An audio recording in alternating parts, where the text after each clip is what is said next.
समाधान आहे काका समाधान आहे लग्न झालं म्हणजे समाधान का न लग्न झालं म्हणजे समाधान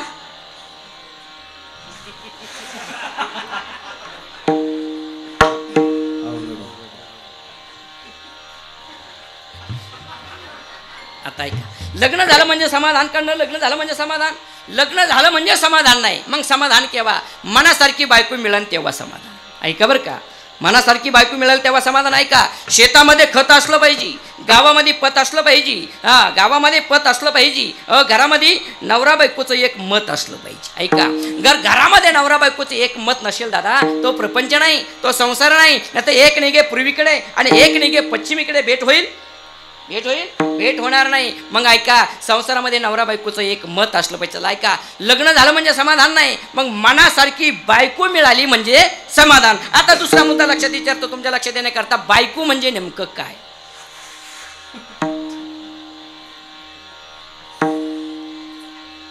बाबा नाही माहित नाही दादा तुम्हाला लग्न नाही झालं का झालं ना हा चला ऐका बायको म्हणजे नेमकं काय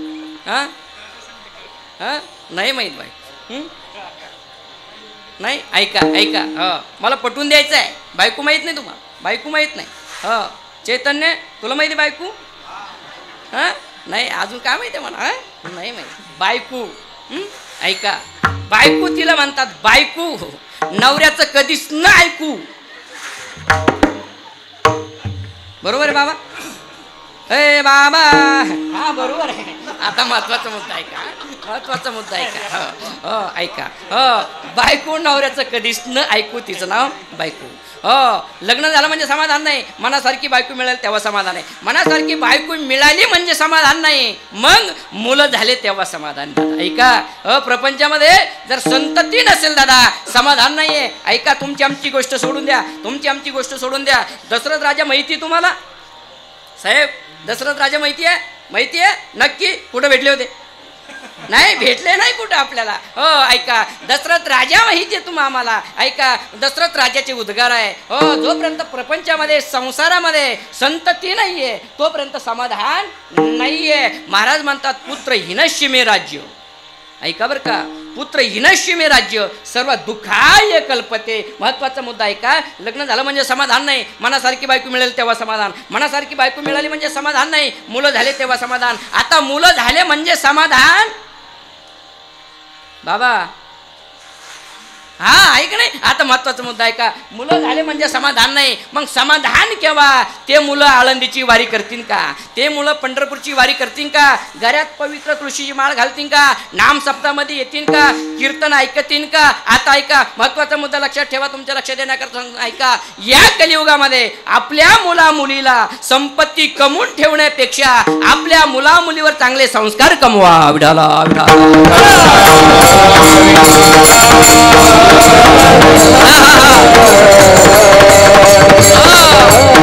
हे प्रपंचातलं आहे हे काही कालापुरतं सुख आहे काही कालापुरतं समाधान देणार आहे पण अखंड समाधान हवं जर असेल सदाचित समाधान देणे सदाचित समाधान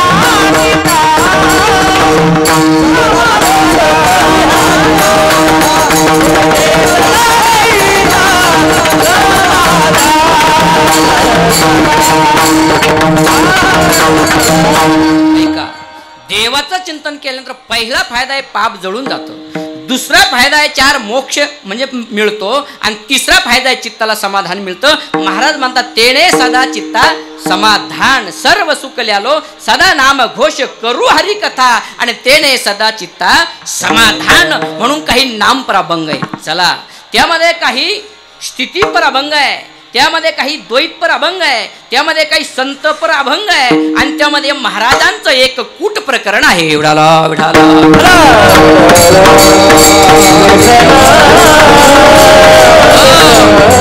अभंग कुठल्या प्रकरणातलं हे मला तुम्हाला पटवून द्यायचं आहे. एक कूट प्रकरण आहे, कूट प्रकरण. सरासरी त्या कूट प्रकरणाचा अर्थ लागत नाही, सरासरी त्याचा अर्थ लागत नाही, त्याचं नाव कूट प्रकरण आहे. एक दोन कूट प्रकरण सांगतो तुमच्या लक्षात येण्याकरता. ऐका, तुमच्याकडं कसं आहे, पाण्याला तहान लागते का पाणी दुसऱ्याची तहान भागवतं? भाऊ पाणी, काका महाराज, पाणी दुसऱ्याची तहान भागवतं. पाण्याला तहान लागत नाहीये, पाण्याला अजिबात तहान लागत नाहीये, पाण्याला अजिबात तहान लागत नाही. पण संत श्रेष्ठ शांती ब्रह्मश्री एकनाथ महाराज म्हणतात पाण्याला तहान लागली. काय प्रमाण आहे? काय प्रमाण आहे? महाराज म्हणतात पाण्याला तहान लागत नाही, पाण्याला अजिबात तहान लागत नाही, पण पाण्याला तहान लागली. तहान पाण्याला मोठी लागली तहान,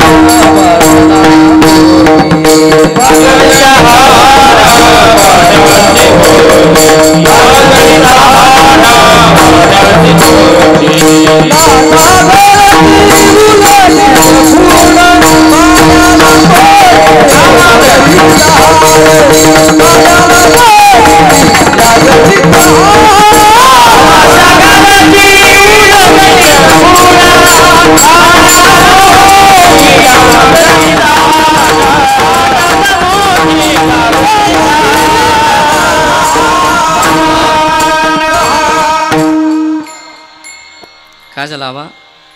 आज नुसतं बोलायचं काम आहे, एकाच चढी. कधी कधी असं असतं पहा आबा, गायक, वादक आणि कीर्तनकार.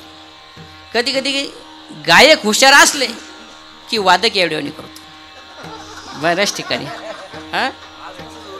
नाही नाही, आता ऐका ना, पुढचं सांगतो नाही का. गायक हुशार असले तर कधी कधी पखवाद्या येड्यावणी करतो, कधी कधी पखवाद्या हुशार असला की गायक येड्यावणी करतात, कधी कधी ते दोघं हुशार असले की कीर्तनकार येड्यावणी करतात. बरोबर आहे. आणि कधी कधी आम्ही तिघं हुशार असलो की बसलेली येड्यावणी करते, मधी जाते बिड्या फुकून येते,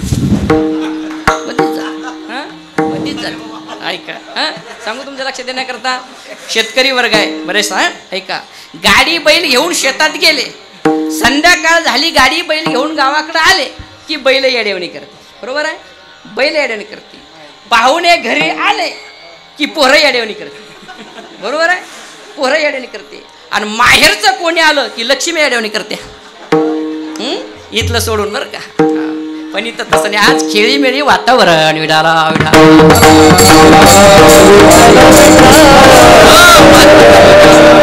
महत्वाचा मुद्दा आहे का, महाराजाचं प्रमाण आहे का. महाराज म्हणतात की नाथाच्या घराची उलटीच खून आणि पाण्याला मोठी लागली तहान. पाण्याला तहान लागत नाही, पाण्याला तहान लागत नाही, पण नाथ महाराज म्हणतात पाण्याला तहान लागली काका. मग पाण्याला तहान लागल्यानंतर पाण्यानं काय प्यायचं?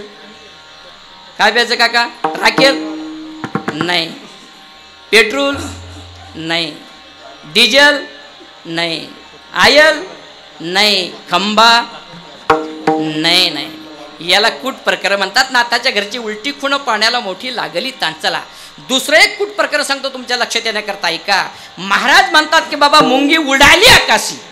ऐका बरं का, तिने गिळले सूर्यासी.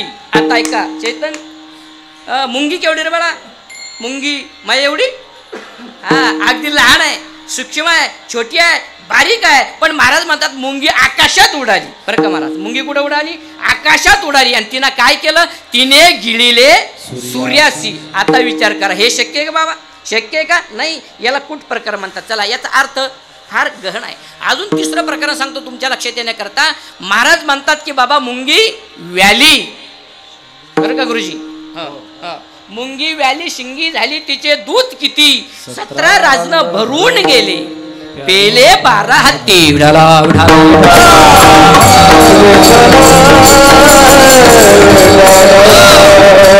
ही संताची भाषा आहे, अवघड भाषा आहे.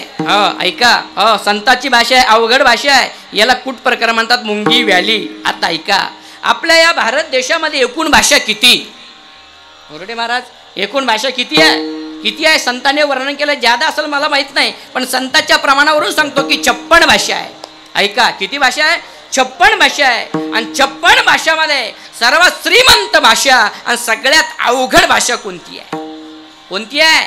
तर सगळ्यात श्रीमंत भाषा मराठी आहे आणि सगळ्यात श्रीमंत अवघड भाषा मराठी आहे. श्रीमंत भाषा आहे. ज्ञानोबारायना आपल्या मराठी भाषेचं वर्णन केलंय. ज्ञानोबारायना ज्ञानेश्वरीमध्ये काय वर्णन केलंय? माझा मराठाची बोलू कौतुके. माझा पोरगा बिड्या पितो असं आहे का? नाही, मग माझा मराठाची बोल कौतुके. ऐका पुढे, परी अमृता पैजा जिंक. अमृतला सुद्धा महाराज म्हणतात ती मागं पाडणारा एवढी मराठी भाषा आहे. ऐका, मराठी भाषा श्रीमंत आहे आणि मराठी भाषा अवघड आहे. अवघड सोपी नाही आहे, एवढी अवघड आहे. भाषा कळणं महत्वाचं आहे आणि भाषा जर कळाली नाही त्याचा अर्थ वेगळा लागू शकतो.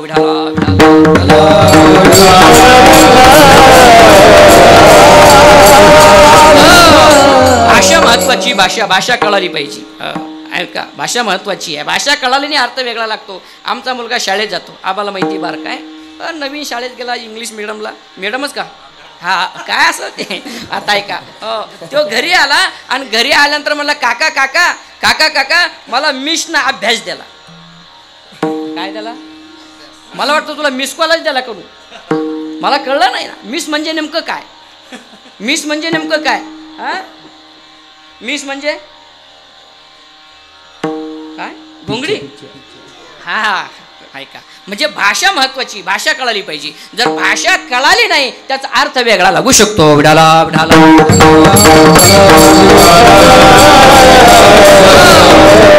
वस्तू एकच असते पण त्या वस्तूचं प्रत्येकाकडे प्रत्येक भागामध्ये त्याचं नाव वेगळं वेगळं आहे. ऐका, वस्तू एकच आहे. तुम्हाला गोदाडी माहिती आहे काका?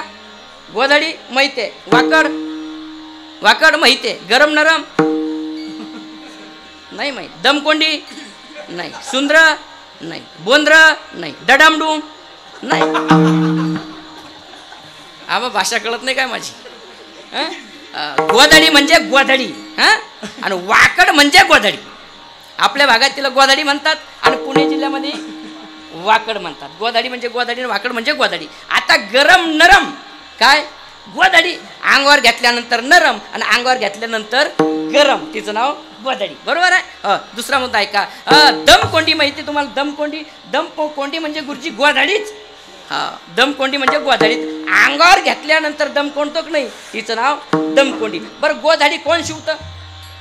तुम्ही शिवली महाराज कधी? नाही. बाबा तुम्ही शिवली गोदाडी? नाही. म्हातारी शिवली असं नाही. आता ऐका, महत्वाचं मुद्दा ऐका. गोदाडी. बरं, गोदाडी शिवणं झाली. एक जण तिकून धरती, एक जण इकून धरती. ऐका, इकून नवा कपडा, इकून नवा कपडा, इकून नवा कपडा आणि आतमध्ये एकालाच लफडा गोदाडीच्या. काय काय असतं? काय काय असतं बाबा? हो, लय मजा कपडे असते त्याच्यामध्ये. ऐक नाही, बारक्या बारक्या पोराच्या चड्ड्या. ऐक नाही, बारक्या बारक्या पोराच्या चड्ड्या, म्हाताऱ्याचं धोतर अंगावर घेतल्यानंतर वाच घ्यावाच लागते ते गोदाडी अंगावर. ऐक नाही, तिचं नाव गोदाडी आहे. काही भागात वाकड आहे.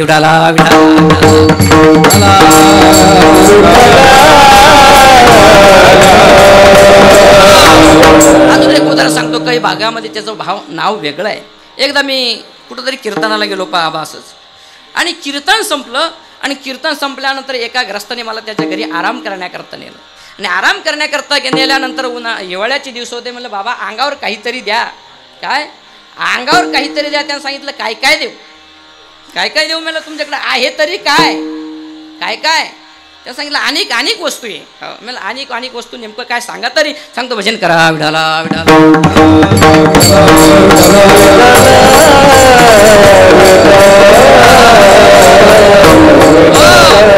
चादर आहे, रग आहे, घोंगडी आहे.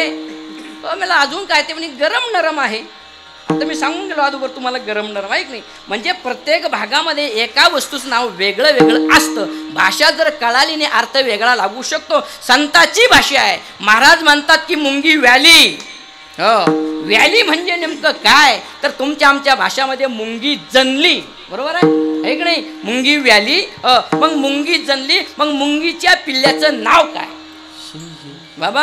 मुंगीच्या पिल्ल्याचं नाव काय? मुंगी व्याली. तिचं पिल्लू, तिच्या पिल्ल्याचं नाव काय? शिंगी. मुंगी व्याली, शिंगी झाली. आता तिचे दूध किती किती किती दूध तिचं? किती दूध? महाराज म्हणतात 17 राजन भरून गेले पेले 12 हत्ती. हे खरं आहे का काका? काका नाराज नाही ना? आता ऐका महत्वाचा मुद्दा आहे का? हो महत्वाचा मुद्दा ऐका. मुंगी व्याली, शिंगी झाली, तिचे दूध किती? आता मुंगी कोणती? ऐका बरं का. मुंगी कोणती? मुंगी शिंगी, हो तिचे दूध. राजन कोणता? हत्ती कोणता? हे मी तुम्हाला सांगणार नाही. फक्त मी आज एकच सांगणार आहे, याला कूट प्रकरण म्हणतात. आणि हे पाहण्याकरता महाराज म्हणतात विचारसागर, वृत्ती प्रभाकर, अमृतानुभव, पंचरशी, गमदेश अनेक ग्रंथाचा अभ्यास करावा लागेल, तेव्हा त्याचा अर्थ कळेल.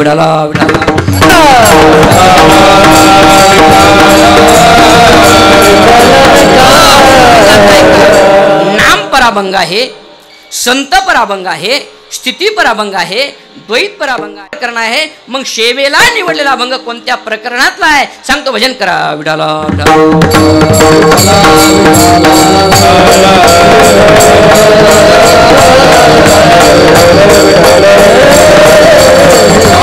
हा अभंग मागणी या प्रकरणातला असून या अभंगाच्या द्वारे संत श्रेष्ठ शांती ब्रह्म श्री एकनाथ महाराज भगवान परमानंदाकडे मागणी मागतात. विडाला विडाला.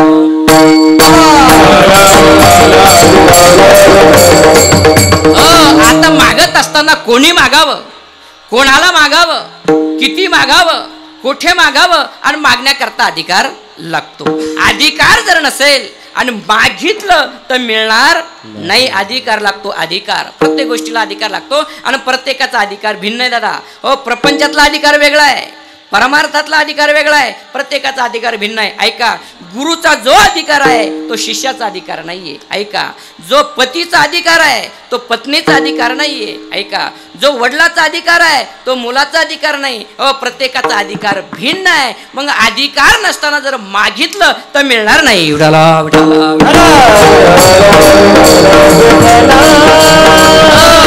अधिकार नसताना जर मागितलं तर मिळणार नाही. दादा ऐका, बँकेतले पैसे काढून आणण्याचा अधिकार कोणाचा? कोणाचा? गुरुजी, ज्याचे बँकेत पैसे आहे त्याचा पैसे काढून आणण्याचा अधिकार आहे. जर बँकेत पैसे नसेल तर त्याला पैसे मिळणार नाही. चला दुसरा मुद्दा सांगतो तुमच्या लक्षात येण्याकरता. नाव घेण्याचा अधिकार कोणाचा? नाव घेण्याचा अधिकार कोणाचा? प्रश्न ऐका. नाव घेण्याचा अधिकार कोणाचा? भाऊ, नाव घेण्याचा अधिकार कोणाचा? लग्न झालेल्याचा का बिगर लग्न झालेल्याचा? लग्न झालेल्याचा. बिगर लग्नाचं नाव घेणार नाही. चैतन्य नाव घे बरं बायकोच. नाही हा नाही असं काय म्हणून का? वाटात होती शेवरीन तीच महिनवरी चल माझ्या घरी. नाही नाही नाही म्हणणार का? तसं लग्न व्हावं लागतं नाव घेण्याकरता. चला एखाद्या मुली जर म्हणलं बाबा नाव घेती मुलगी अशी म्हणून का? वाटत होता भावरान तोच होणावरा नाही. जसं नाव घेण्याकरता अधिकार लागतो, चला बँकेतले पैसे काढून आणण्याकरता अधिकार लागतो, तसा भगवान परमात्म्याकडे मागण्याही करता सुद्धा अधिकार लागतो.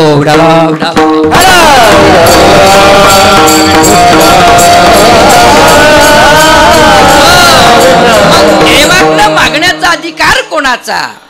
ज्याने परमात्म्याची सेवा केली, परमात्म्याची भक्ती केली, त्याला देवाकडे मागण्याचा अधिकार आहे दादा. ऐका, मग सेवा करत असताना ऐका, सेवा करायची कोणाची? कोणाची सेवा करायची? आता ऐका, सेवा कोणा करायची आणि कोणाची करायची? ऐका, देवाना देवाची सेवा करायची नाही, संतांनी संताची सेवा करायची नाही. मग सेवा कोणा करायची? जीवाना सेवा करायची. जीवाने म्हणजे तुम्ही आम्ही मानवाने सेवा करायची. कोणा कोणाची सेवा करायची? तर ऐका, कोणा कोणाची सेवा करायची? एक देवाची सेवा करा. ऐका, एक देवाची सेवा करा, त्यानंतर संतांची सेवा करा. ऐका, संतांची सेवा करा, त्यानंतर आपल्या आपल्या आई वडिलाची सेवा करा, त्यानंतर देशाची सेवा करा आणि त्यानंतर वारकरी संप्रदायातल्या साधू संतांची सेवा करा.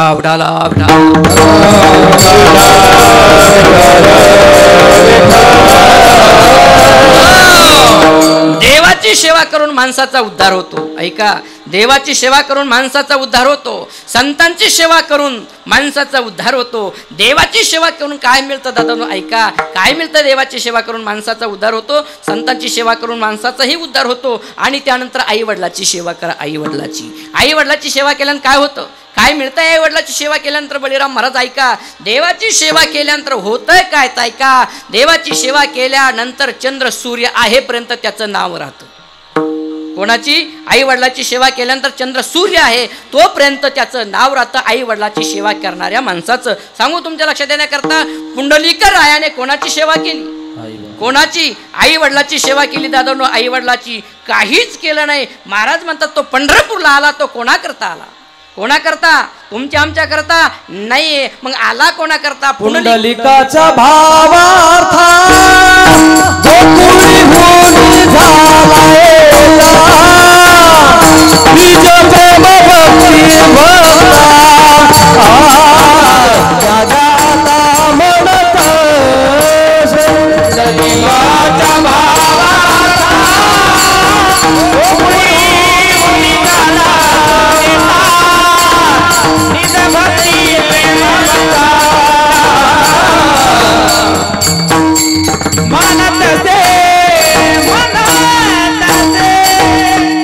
पुंडलिकाच्या भावरता गोकुळवुनी झाला येता.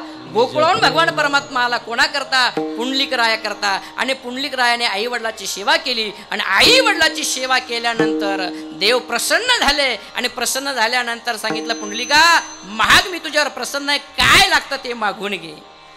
अधिकार प्राप्त करून घेतला. पुंडलिकानं काय मागितलं असं?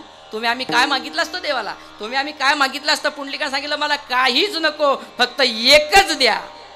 काय द्या? एकच द्या. काय द्या? फक्त देवा तुझ्या अगोदर माझं नाव लोकांना घेतलं पाहिजे एवढंच द्या. अगोदर देवाचं नाव घेतो का आपण? मग कोणाचं नाव घेतो बोला ना?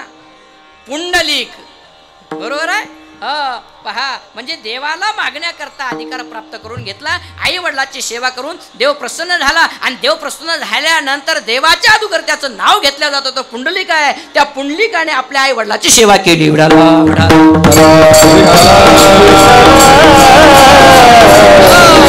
आई वडिलाची सेवा करा, साधू संतांची सेवा करा, देवाची सेवा करा, देशाची सेवा करा. या ठिकाणी अखंड हरिनाम सप्ताह आहे.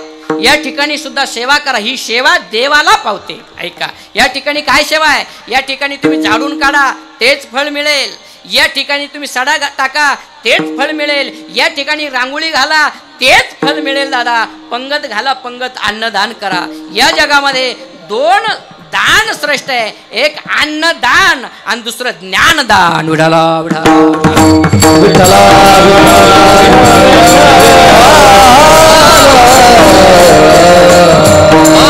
अन्नदानामध्ये फार ताकद आहे दादा. दानामध्ये फार ताकद आहे. काय दानामध्ये ताकद आहे? दान करा, अन्नदान करा. मग कुठे दान करायचं आहे? एक तर आळंदीला दान करा, नाही जमलं पंढरपूरला दान करा, नाही जमलं देऊला दान करा, नाही जमलं पैठणला दान करा, आणि नाही इकडं तिकडं दान करता आलं तुम्हाला, आपल्या नगरामध्ये अन्नदान आहे. नाम सप्ताह आहे आणि त्या नाम सप्ताहामध्ये अन्नदान करा. या वारकऱ्याला दान करा. महाराज म्हणतात ते वारकरी साधू संत हे साधे माणसं नाहीये. महाराज म्हणतात यांना दान करा. मग यांना दान केल्यानंतर परिणाम काय, फायदा काय, त्यापासून मिळेल काय? तर महाराज म्हणतात येथे एक शीत दिदल्या अन्न. ऐका बर का, आज एकादशी आहे, पवित्र दिवस आहे. आणि महाराज म्हणतात एकादशीच्या दिवशी फराळाचं जर वारकऱ्याला जेव घातलं ना, महाराज म्हणतात साधू संत येती घरा. ज्यांच्याकडे आम्ही हिवाळ्या आबाण आम्हाला ज्यांच्याकडे फराळाचं करण्याकरता नेलं, अगदी उत्कृष्ट आणि सुंदर फराळाचं घातलं त्यांनी आम्हाला. अगदी गोड फराळाचं. आम्हाला म्हणलं कोणचं घर? ते म्हणजे माझ्या सासू सासऱ्याचं घर आहे. अभिमान असावा आपला, आपल्याला एक नाही. अगदी उत्कृष्ट त्यांनी काय केलं, फराळाचं या वारकऱ्यांना म्हणजे महाराज मंडळी, महाराज येथे एक शीत दिदल्या अन्न होय कोटी कुळाचे उद्धरण. कोटी कुळाचा उद्धार होतो एवढी ताकद या अन्नदानामध्ये आहे.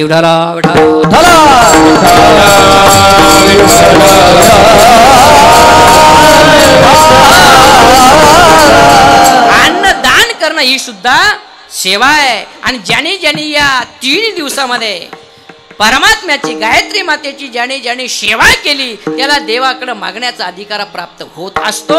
नाथ महाराजाने सेवा केली, त्यांच्या जीवनामध्ये महाराज म्हणतात एवढी सेवा केली. नाथ महाराजाला भगवान परमात्मा प्रसन्न झाले आणि प्रसन्न झाल्यानंतर नाथ बाबाला देव म्हणू लागले, नाथ महाराज काहीतरी मागा. त्यावेळेस नाथ महाराज साधू संत देवाला काही मागत नाहीये. पहिली गोष्ट देव प्रसन्न होत नाही. ऐका बरं का, पहिली गोष्ट देव प्रसन्न होत नाही. आणि झालाच एखाद्याला देव प्रसन्न, काय मागावं याचं ज्ञान लागतं. जर काय मागावं याचं ज्ञान नसेल, देव प्रसन्न झाला, देव प्रसन्न होऊन उपयोग होणार नाही.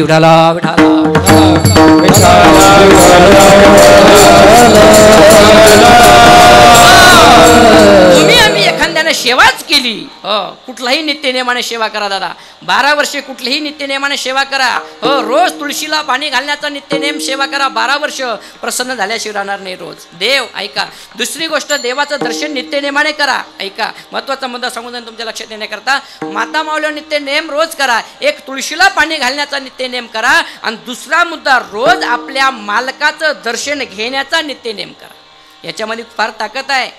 पतीच्या दर्शनामध्ये फार ताकद आहे. आणि पतीच्या दर्शनामध्ये एवढी ताकद आहे, नित्यनेमानं जर तुम्ही सेवा केली, नित्यनेमानं जर तुम्ही देवा त्यांची सेवा केली, तुम्हाला देव प्रसन्न होईल. तुमची इच्छा पूर्ण केल्याशिवाय राहणार नाही. पती हा पती नाही, हा पती परमेश्वर आहे. पती परमेश्वर आहे. मग ऐका, माळकऱ्याला जसं नित्यनेमाने हरिपाठ करणं महत्वाचं आहे, गरजेचं आहे, तसं पत्नीना रोज आपल्या मालकाचं दर्शन घेणं गरजेचं आहे, महत्वाचं आहे.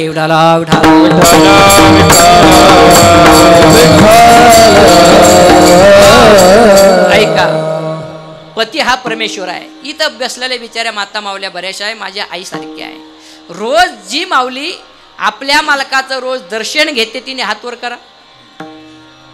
रोज वा, 1 2 3 4 5 6 आहे विचार, आहे की नाही? वा. याचा अर्थ आमचे काका महाराजाची मंडळी रोज दर्शन घेते, आहे की नाही? म्हणून टाळ्या वाजवल्या ना, आहे की नाही? त्यांच्याकरता टाळ्या वाजवा एकदा.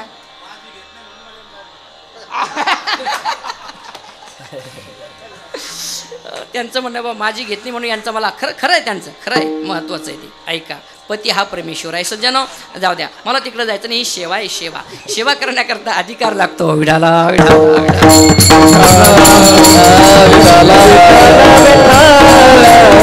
कुठलीही सेवा नित्यनेमाने करा. आणि नेमाने सेवा केल्यानंतर देव प्रसन्न होतो. आणि देव प्रसन्न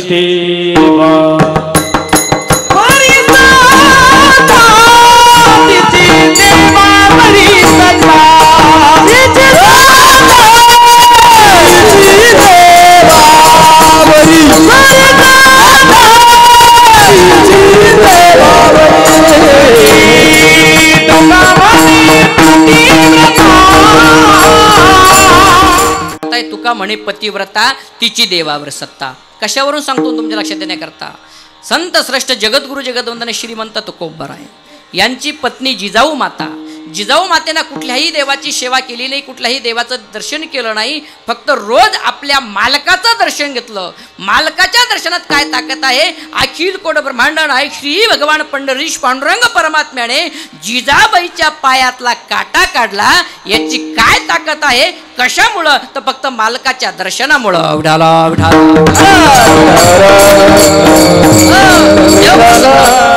देव प्रसन्न होण्याकरता त्याची भक्ती करावं लागेल, त्याचं चिंतन करावं लागेल, त्याचं नामस्मरण करावं लागेल. मग देव प्रसन्न झाला, काय मागावं याचं ज्ञान लागतं काका.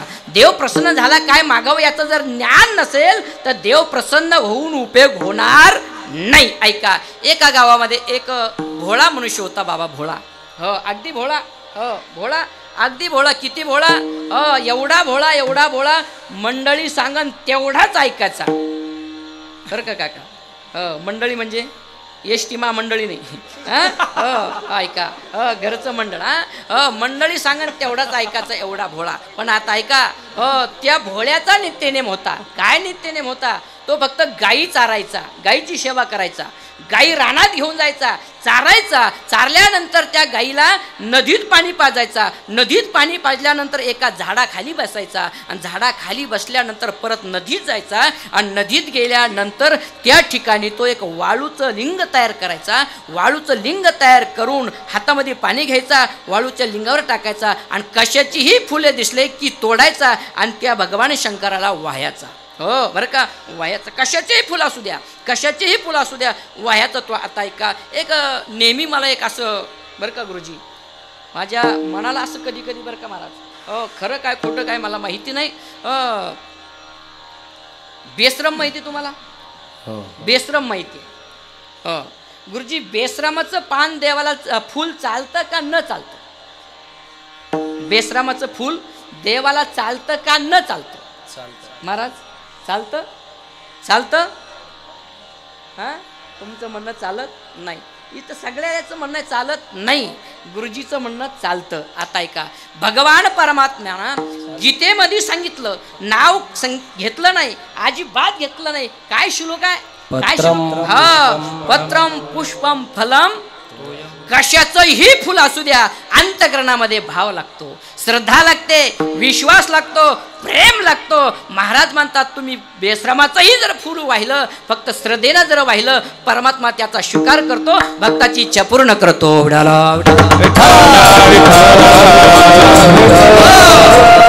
नित्यनेमाने 12 वर्ष सेवा झाली.